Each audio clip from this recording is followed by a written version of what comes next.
I'm Terry McClendon, and I think I'm one of the first 500 people who became a follower of Father Jim. Today we're celebrating the 10th anniversary of Father Jim Martin on Facebook. We're still in Capharnaum, Jesus is dead. This is a big day because for 10 years, Father Jim Martin and his thousands of followers every day look at questions of faith and culture. Father Jim Martin, and I just want to wish all my Facebook friends a very Merry Christmas. It was the face of this youngish, smiling Jesuit.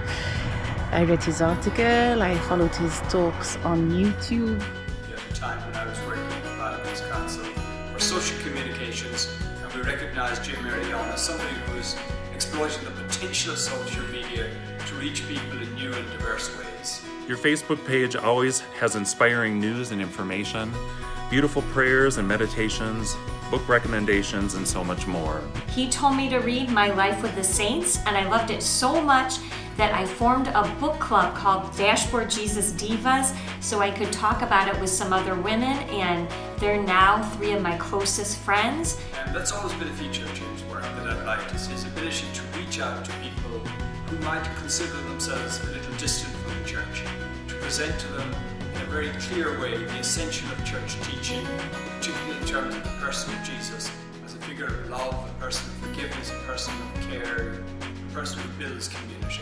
The Jesuit guide to almost everything practically fell off the shelf at me.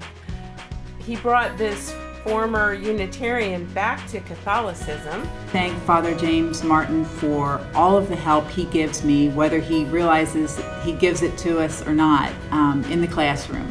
I use all the resources he provides to teach church history, social justice, and a vocations class.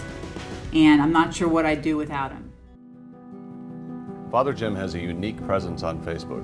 As a Jesuit, as a priest, and as the editor-at-large of America Magazine, his faithful voice leads the conversation about faith and culture, offering news and analysis, but also his spiritual take on the events of the day.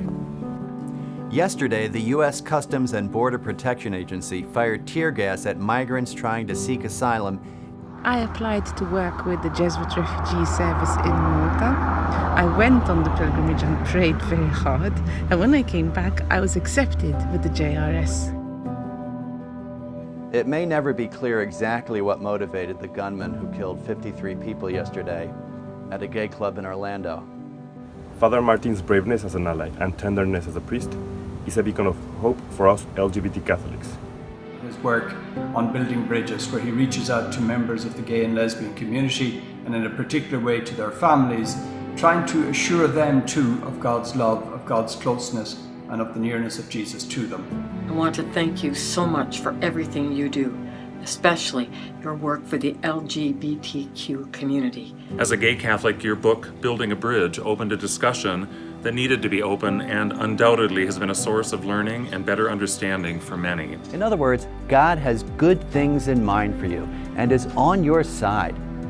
Sometimes My hope is that when somebody visits his Facebook page, they are able to take his spiritual insight and allow it to help them to bring spirituality into their everyday lives, to find God in all things. This is somebody that speaks to me and can lead me into a deeper spirituality. In the midst of all of these crazy times, being able to hear his prophetic voice and also his prayerful support means a whole lot to me. Thank you, Jim. Thank you, Father Jim, for all that you do for the greater glory of God. God bless. Thank you for all that you do, and congratulations on your 10-year Facebook anniversary. Wish you all the best, Father Martin, and I look forward to reading your comments in the upcoming year.